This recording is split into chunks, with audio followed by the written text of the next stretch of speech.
Imagine un monde où chaque seconde la vitesse change, c'est le secret du mouvement accéléré. De la chute d'une pomme à la fusée qui décolle, l'accélération est partout autour de nous.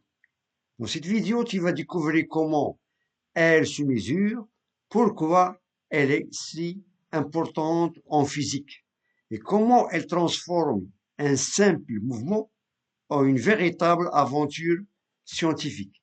Reste avec moi, car à la fin, tu sauras expliquer clairement ce phénomène et l'appliquer à tes propres exercices.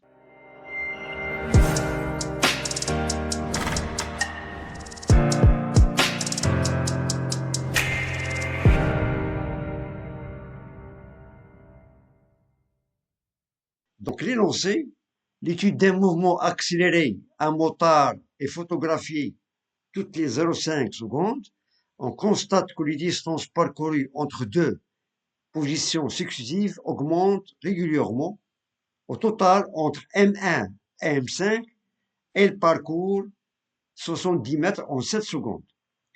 La première question détermine la vitesse moyenne du motard. Deuxièmement, en supposant que le mouvement est uniformément accéléré, calculer l'accélération.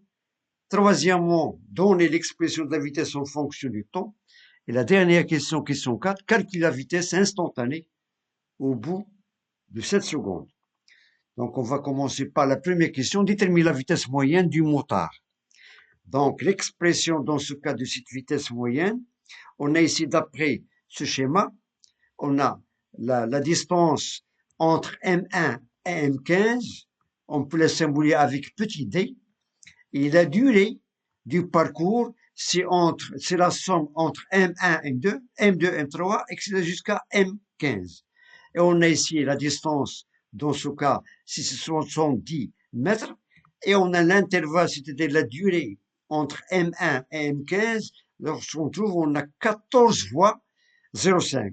Voilà, c'est des 14 fois 0,5, c'est des 7 secondes. Donc la durée totale de ce parcours est de 7 secondes. Par contre, la distance, c'est 70 mètres. D'où on va remplacer tout ça dans l'expression.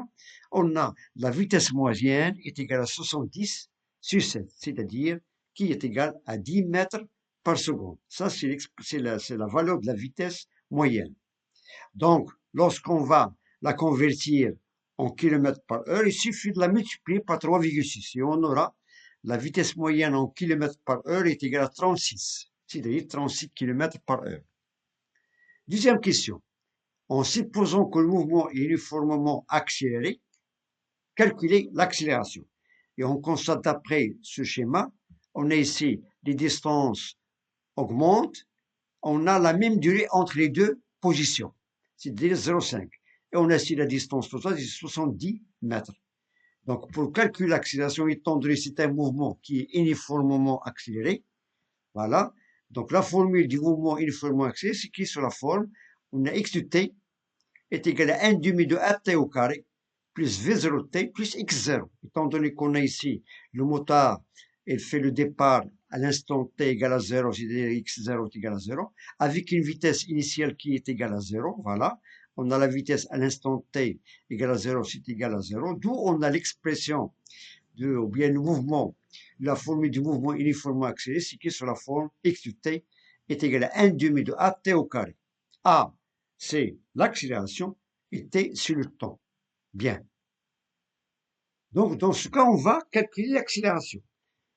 Sachant que x, c'est tout simplement, c'est la distance d. Donc, on peut tirer d'après cette expression l'accélération a, et on aura a est égal à 2d, car on a x est égal à d. Donc, est égal à 2t sur t au carré, et on remplace avec les valeurs, application numérique, on a d, c'est 70 mètres, t, c'est 7 secondes, c'est-à-dire 2 fois 70, c'est 7 au carré, c'est-à-dire 140 sur 49. Et on trouve que l'accélération de ce mouvement qui est uniformément accéléré est de valeur 2,86 mètres par seconde au carré. 2,86 mètres par seconde au carré. Bien. Question suivante. Donnez l'expression de la vitesse en fonction du temps. On est toujours dans un mouvement uniformément accéléré. Donc, sachant que x de t est égal à 1 demi de at au carré, donc lorsqu'on dérive cette expression, on arrive à l'expression de la vitesse, c'est vt est égal à a fois t.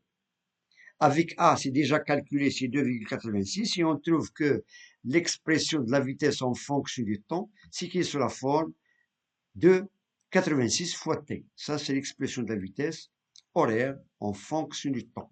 Bien.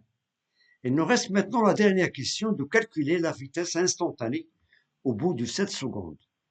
C'est-à-dire, on a trouvé l'expression de la vitesse, question précédente, il suffit de calculer cette vitesse à l'instant t est égal à 7 secondes. Donc, sachant que la vitesse est vt est égal à 2,86 t, bien, on remplace t par 7 secondes, et à l'instant t est égal à 7 secondes, on aura V7, c'est-à-dire à l'instant t égal à 7 secondes, on a 2,86 fois 7. Et on trouve que la vitesse instantanée au bout de 7 secondes est de valeur 20 mètres par seconde.